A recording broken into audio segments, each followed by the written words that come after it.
प्रिय बच्चों, आज के इस वीडियो में हम आपको सेट थ्योरी के अगले पायदान पर लेकर चलेंगे, क्योंकि हमने पहले पायदान में आपको सेट के बारे में बताया, सब सेट के बारे में बताया और एक बंच ऑफ सेट्स था।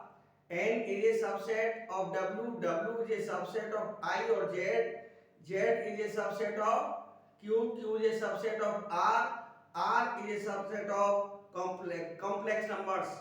इनके बारे में जो कि सेट ऑफ ये बंच ऑफ सेट्स कहलाते हैं, इनके बारे में हमने आपको काफी डिटेल्ड थ्योरी दी थी। साथ ही हमने रोस्टर फॉर्म और सेट बिल्डर फॉर्म के बारे में भी डिस्कस किया था। आज हम इन दो मेथड्स पर रिलेटेड कुछ एग्जांपल्स जो कि एनसीईआरटी के बुक से लिए जाएंगे उनको कराएंगे और कुछ अगले एक्सरसाइज के लिए हिंट्स और हेल्प दी जाएंगी।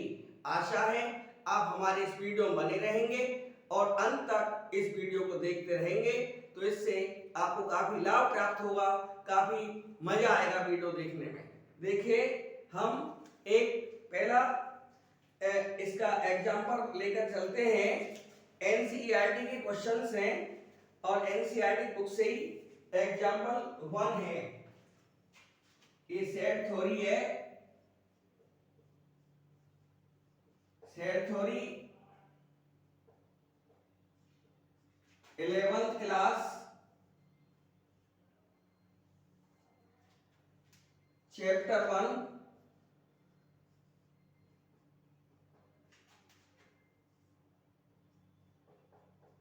Examples exercise 1.1।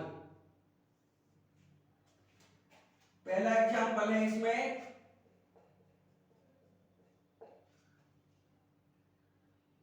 Solution set of X square plus X minus 2 is equal to 0 और इसको रोस्टर फॉर्म में मांगा है। इन रोस्टर फॉर्म में इस इक्वेशन के सॉल्यूशन का सेट मांगा है।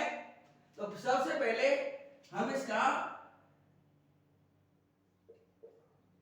फैक्टराइजेशन करेंगे मिडिल टर्म स्प्लिटिंग से।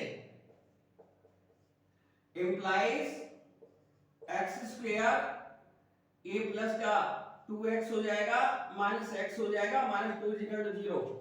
ये मिडिल टर्म स्प्लिटिंग से हमने इसके फैक्टर कर दिए। अब क्या हुआ, x कॉमन आया, x प्लस 2 आया, माइनस 1 कॉमन आया, x प्लस 2 इक्वल टू 0। यहां पर x प्लस 2 कॉमन आया, x minus 1 equal to 0 implies x plus यहां पर आएगा x प्लस 2 इक्वल टू 0 और x माइनस 1 इक्वल टू 0। यहां से आएगा x इक्वल टू माइनस 2 और x equal to 1। Therefore required set is equal to curly bracket minus 2 comma 1। क्योंकि हमने बताया था किसी भी सेट को कर्ली ब्रैकेट के अंदर एलिमेंट्स को कॉमा के द्वारा सेपरेट कर देते हैं। यहां पर x की दो वैल्यू आई है, एक माइनस 2 आई है, एक 1 आई है और ये सेट बन जाएगा कर्ली ब्रैकेट के अंदर माइनस 2 कॉमा 1। चाहे तो इसको 1 कॉमा माइनस 2 भी लिख सकते हैं और 1 कॉमा माइनस 2। इस तरह से ये हमारा एग्जाम्पल 1 हो गया। अब हम अगले एग्जाम्पल पर चलेंगे और अगला एग्जाम्पल है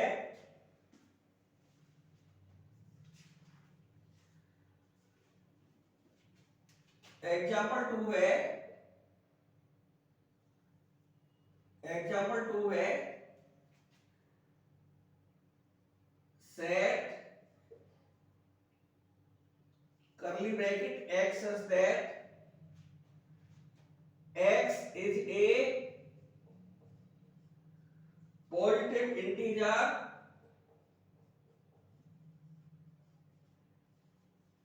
and x square less than 40 in Doctor form.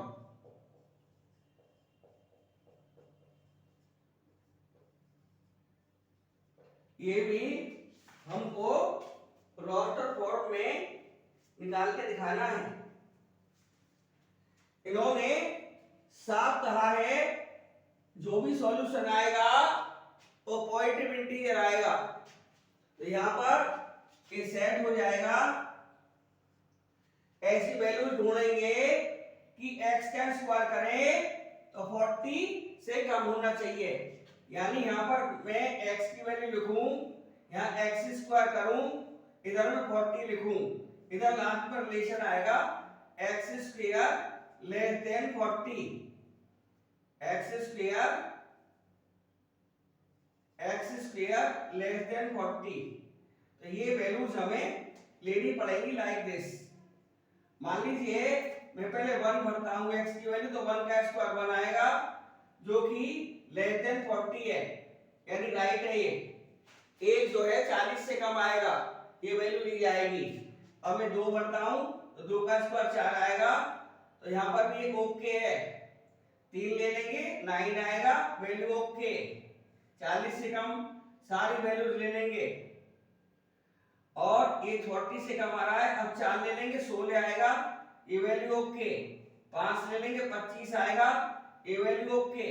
6 ले लेंगे ये 36 आएगा, ये वैल्यू भी ओके।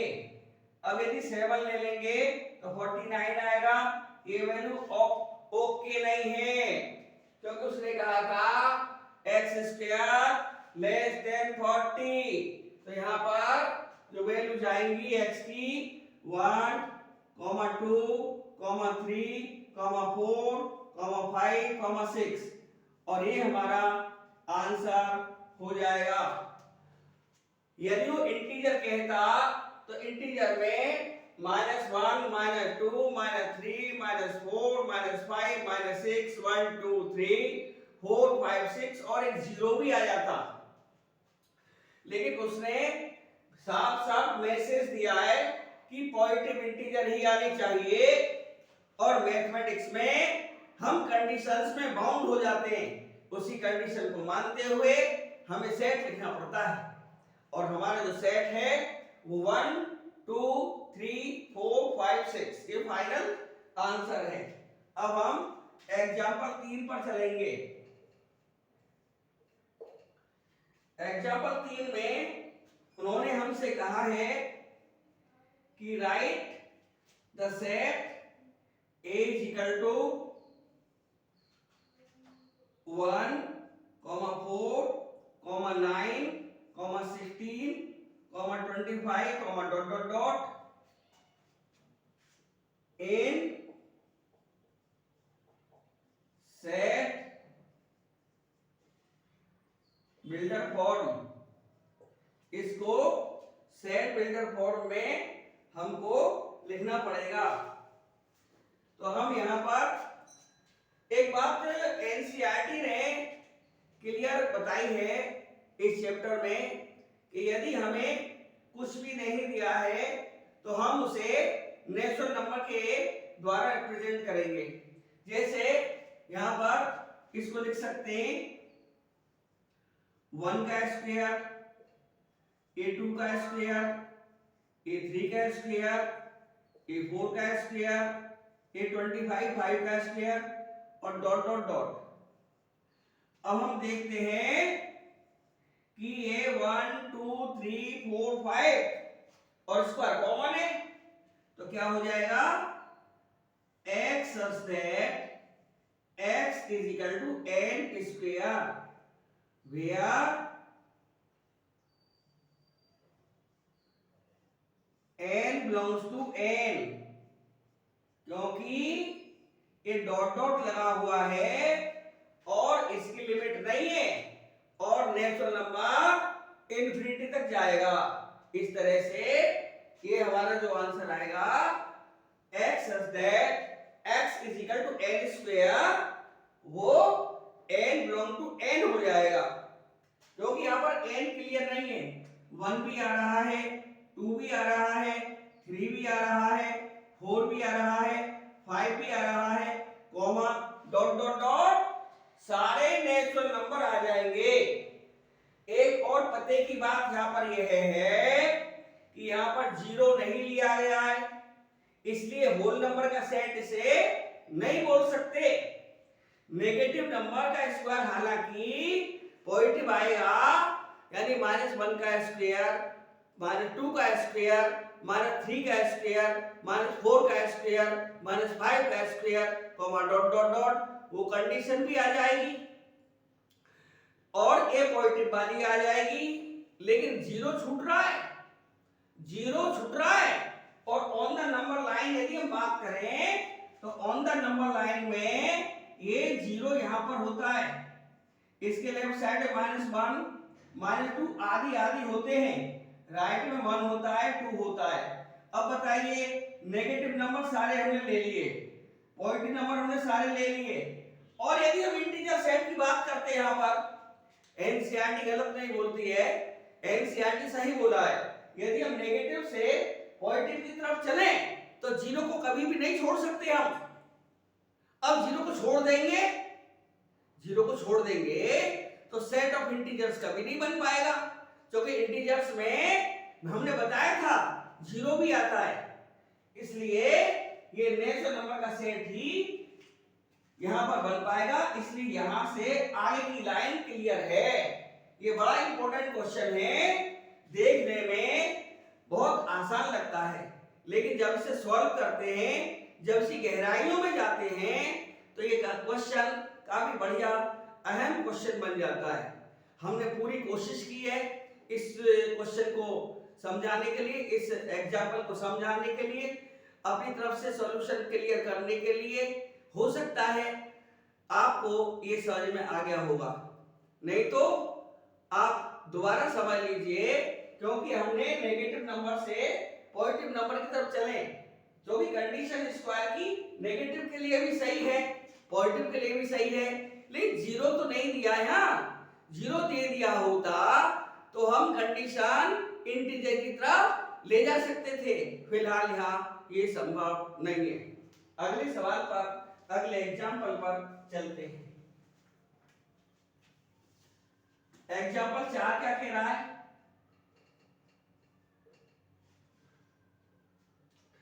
ये बोल रहा है सेट 1/2, 2/3, 3/4, 4/5, 5/6, 6/7, बस यह कर्ली ब्रैकेट बंद हो गया है। ये कह रहा है इसकी set builder form, set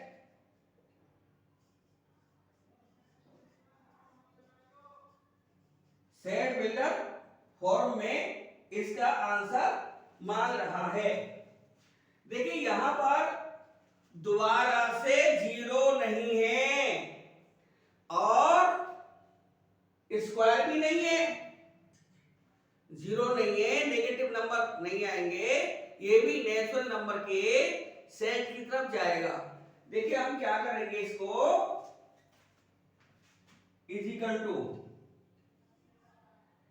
x such that 1 2 3 4 5 6, ये आ जाएगा x such that x is equal to n upon, और नीचे क्या आ रहा है n plus 1, where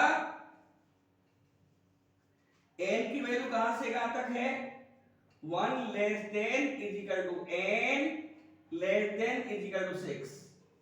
ये हमारी सेट बिल्डर फॉर्म में फाइनल रिजल्ट आ जाएगा, और ये हमारी value x such that x is equal to n upon n plus 1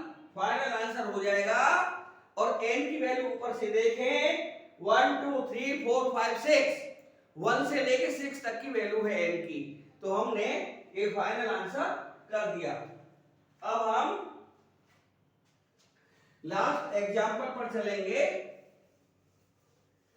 देखिए ये सेट थ्योरी डिफिकल्टी बहुत है, सिंपल भी बहुत है। समझ में आ जाए तो सिंपल बहुत है, और मन से नहीं समझी, दिल नहीं लगाया पढ़ने में तो डिफिकल्ट भी बहुत है। इसलिए सबसे पहले हमें इसमें इंटरेस्ट लेना पड़ेगा। इंटरेस्ट लीजिए और बातें समझिए, समझ में आएगा। इसका लास्ट एग्जांपल 5 है, एक्चुअल में मैचिंग वाला है। इसमें इधर साइड में 1 2 3 4, बस 4 तक है। इसमें लिखा हुआ है P R, I, N, C, A, L। आगे 0 करली ब्रैकेट में 0 दिया है। I 1 2 3 6 9 18। अगला दिया है 3,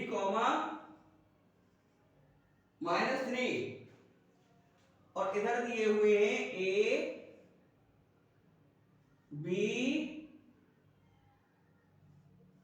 C और ये D।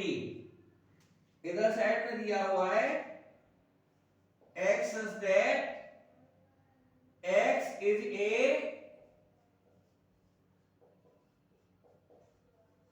positive integer and a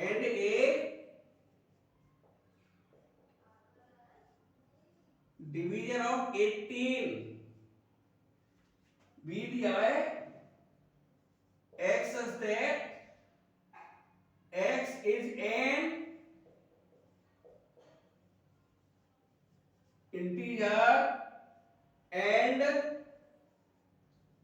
x square minus 9 is equal to 0। अगला दिया है x such that x is an integer and x plus 1 is equal to 1।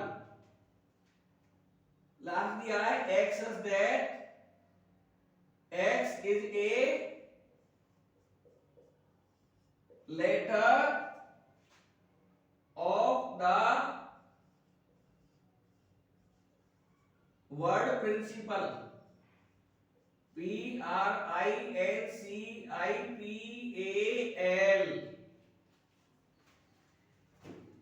यहां पर पहला तो प्रिंसिपल वाला ही मिल जाएगा, तो इसको तो हम डी से कनेक्ट कर देंगे। 0 सॉल्यूशन कहां से आएगा? x यदि यहां से निकालें x is equal to 1 minus 1 is equal to 0, तो c से कनेक्ट हो जाएगा। 1 2 3 6 9 18 ये a से कनेक्ट हो जाएगा, क्योंकि एक पॉजिटिव इंटीजर है। 1 से ले 1 2 3 6 9 18 पॉजिटिव इंटीजर है, और ये डिवीजन ऑफ 18 है। 18 के सारे डिवीजर है, बचा लास्ट, ये इसका बी वाले का सॉल्यूशन हो जाएगा, बी से कनेक्ट हो जाएगा। इस तरह से ये मैचिंग हो गई। अब हम अगले कुछ पॉइंट्स, और वैसे हमने एम्प्टी सेट बताया था, ऐसा सेट जिसमें कोई भी एलिमेंट ना हो उसे एम्प्टी सेट कहते हैं। तो दोबारा से मैं लिख दे रहा हूं, एम्प्टी सेट है एक फाइनाइट इनफाइनाइट सेट है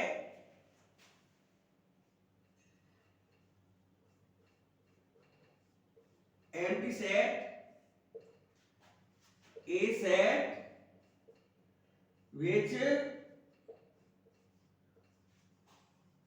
has no element, इसमें एक भी एलिमेंट नहीं होता। जैसे मैं कहने लगूं कि a is equal to curly bracket, बस। तो इस कर्ली ब्रैकेट में एक भी एलिमेंट नहीं है। जब इस कर्ली ब्रैकेट में एक भी एलिमेंट नहीं है तो हम दावे के साथ कह सकते हैं कि ये एम्प्टी सेट है। एम्प्टी सेट का दूसरा नाम हमने नल सेट बताया था, और तीसरा नाम इसका वॉइड सेट बताया था। तो या तो हम इसे नल सेट भी कह सकते हैं, हम चाहें तो इसे वॉइड सेट भी कह सकते हैं। और ये सेट उस समय प्रकट होता है जब हम कोई बात कह रहे हैं और वो बात बनती हुई दिखाई नहीं पड़ रही होती है, अर्थात वो झूठी बात साबित हो जाती है। जैसे हम कहने लगे कि धरती पर, पृथ्वी पर, अर्थ पर ऐसे 10 स्टार्स का, 10 स्टार्स का सेट बताइए जो कि सन से भी बड़े हैं। भाई पहली बात तो धरती पर कोई स्टार ही नहीं है, तो बात झूठी लग रही है। दूसरा वो भी सन से बड़े स्टार हों तो ये बात हजम नहीं हो रही है। तो जो बात हजम ही नहीं हो रही है, पल्ले नहीं पड़ रही है, समझ से बाहर है, झूठी लग रही है, तो ऐसा सेट हमारा नल सेट या वॉइड सेट या एम्प्टी सेट कहलाता है। तो यहाँ पर इसे खाली ब्रैकेट लिख सकते हैं और इसे फाई से भी रिप्रेजेंट करते हैं। फाई का मतलब है कि ऐसा सेट जिसमें एक भी एलिमेंट ना हो। इसके बाद हमने फाइनाइट बताना है। फाइनाइट सेट कौन सा है? या तो एम्प्टी सेट होगा ये, एम्प्टी सेट, और a set with definite number of elements। अब एम्प्टी सेट में कोई कहे कि भी डेफिनिट नंबर है, हम कह देंगे है, क्योंकि उसमें कोई भी एलिमेंट नहीं है। कोई भी एलिमेंट ना होना भी मैथमेटिक्स में डेफिनिट माना जाता है। खाली ब्रैकेट छोड़ दिया, एक भी एलिमेंट नहीं, स्पष्ट दिखाई दे रहा है। जब स्पष्ट दिखाई दे रहा है तो अब इसे एम्प्टी सेट के साथ साथ फाइनाइट सेट क्यों ना कहें? भाई इसमें कोई अनगिनत एलिमेंट थोड़े नहीं है, बस हमारे पास में इनफाइनाइट नंबर ऑफ एलिमेंट्स नहीं होने चाहिए, चाहे कुछ भी होता रहे। तो ये हमारा एम्प्टी सेट जो है ना, ये फाइनाइट सेट में जाएगा। ये फाइनाइट सेट है, और ऐसा सेट जिसमें डेफिनिट एलिमेंट्स हो तो हम इसको फाइनाइट सेट भी कह सकते हैं। जो हमारा एम्प्टी सेट है ये फाइनाइट सेट है। अब हमारा इनफाइनाइट सेट आता है। इनफाइनाइट सेट कौन सा होगा? ए सेट विद, इसमें डेफिनिट थे एलिमेंट, ये डेफिनिट है, इनडेफिनिट कर दीजिए, विद इनडेफिनिट एलिमेंट्स। यानी ऐसा सेट जिसमें इनडेफिनिट नंबर ऑफ एलिमेंट्स आ जाए। जैसे नेचुरल नंबर का सेट है, 1 से लेके इनफिनिटी तक जाता है, तो हम इसे इनफाइनाइट सेट कहेंगे। लेकिन यदि हम इस नेचुरल नंबर सेट को 1 से लेके 10 तक ही रोक दें, तो 1 से लेके 10 तक तो कुल 10 एलिमेंट्स हुए ना, एलिमेंट्स काउंटेबल है। जिस सेट के एलिमेंट्स काउंटेबल हैं, काउंटिंग में आ जाए, गिनने में आ जाए, परेशानी ना हो गिनने में, लिमिटेड हो, तो ऐसा सेट फाइनाइट सेट कहलाएगा। ऐसे सेट के एलिमेंट्स गिनने में आ जाए, लिमिटेड हो और परेशानी ना हो गिनने में, तो ऐसा सेट हमारा फाइनाइट सेट कहलाएगा। लेकिन इंडेफिनिट सेट में ऐसा नहीं है, उसके एलिमेंट काबू में नहीं आते, वो बेकाबू होके चलते हैं और चलते ही चले जाते हैं, उन्हें कितना ही पकड़े लास्ट तक कभी नहीं पहुंचा जा सकता। तो ऐसे सेट को हम इनफाइनाइट सेट कहते हैं और इसके एलिमेंट्स को कभी भी हम काउंट नहीं कर सकते। इसके बाद में जैसे लिखते हैं इसे n is equal to set of natural numbers, तो ये हमारा इनफाइनाइट सेट हो जाएगा। अब हम थोड़ा सा और आगे चलते हैं। अब एक्सरसाइज 1 तो खत्म हो गई, एग्जाम्पल खत्म हो गए, अगली एक्सरसाइज की तरफ हम चल पड़े हैं और इसमें और इंपॉर्टेंट जो बातें हैं, जो महत्वपूर्ण पॉइंट्स हैं, इंपॉर्टेंट बिंदुओं को हम और एक्सप्रेस और एक्सप्लेन करते हैं। इसके बाद इसमें एक इक्वल सेट आते हैं।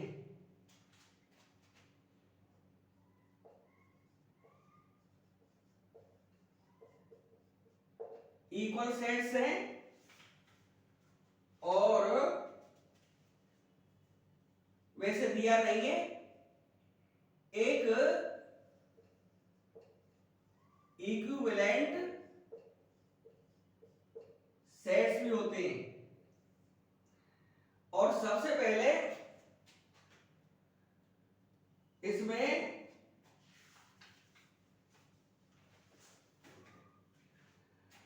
एक और चीज है, कार्डिनल पॉइंट्स। इस सेट थ्योरी में इंपॉर्टेंट है कि कार्डिनल पॉइंट्स क्या होते हैं। एक सेट के अंदर जितने भी एलिमेंट्स होते हैं उन्हें गिन लीजिए, जितनी उनकी गिनती बैठे, जितनी काउंटिंग बैठ जाए, वो कार्डिनल पॉइंट्स कहलाते हैं। यानी number of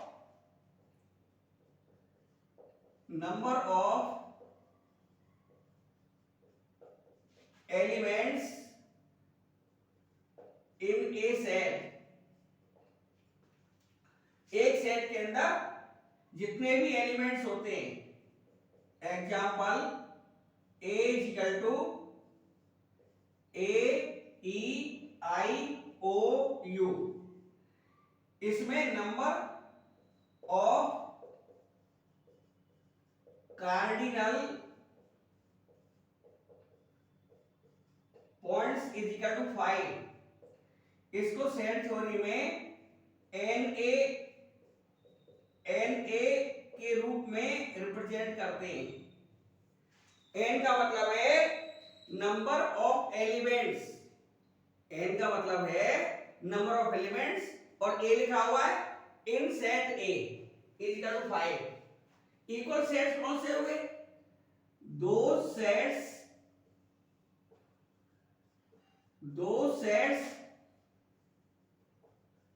which have equal and same elements। जैसे A is equal to मैं लिख दिया 1 2 3 और B लिख दिया मैंने उलट फेर करके 3 2 1। तो इसमें वही एलिमेंट्स आ रहे हैं, आगे पीछे बेशक है लेकिन दोनों सेट बराबर हैं, तो हम यहां पर लिख सकेंगे A is equal to B। यहां पर A और B दोनों इक्वल है। ये वो सेट्स है, दो सेट्स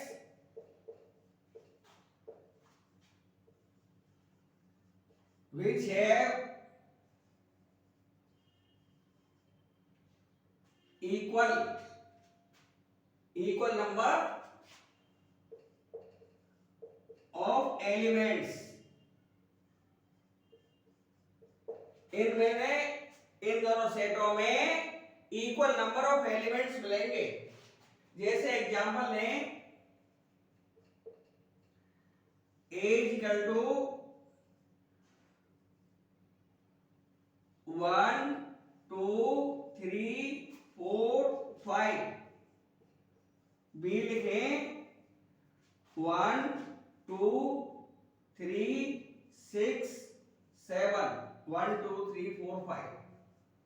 यहां पर number of cardinal points in A is equal to 5 and number of cardinal points in set B also 5। दोनों में number of cardinal points equal हैं, तो दोनों सेट A और B इक्विवेलेंट सेट कहलाएंगे। Here number of cardinal points in set A and B are equal, each equal to 5।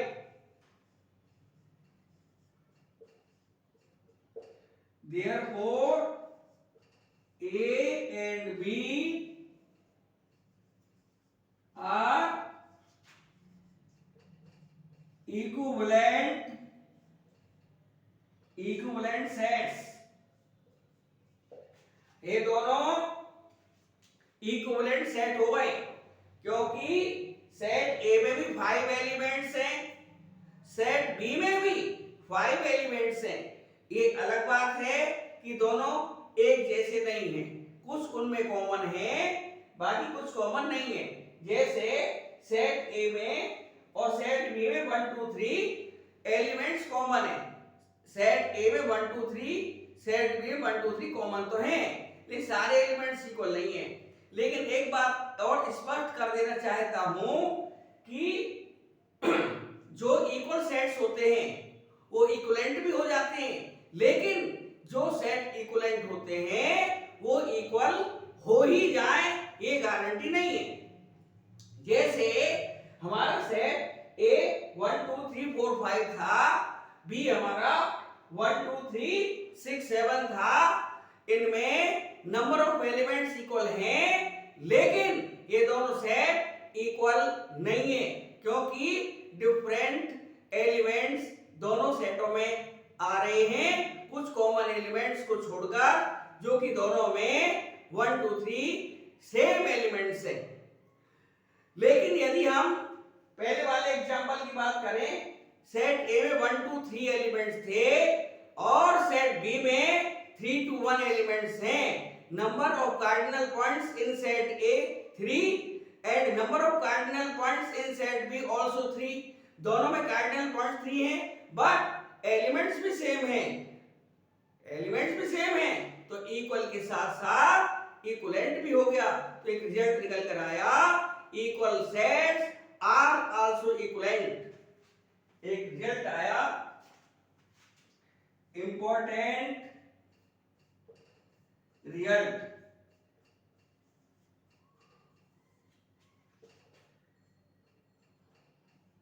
Equal sets are also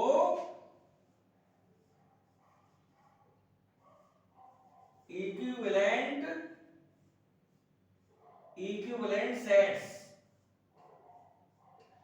ये बड़ा ही जबरदस्त, बड़ा ही इंपॉर्टेंट रिजल्ट है, ये कॉम्पिटिटिव मैटर में भी बनता है। तो इस तरह से हम आज के वीडियो में आपके लिए कुछ महत्वपूर्ण बातें लेकर आए।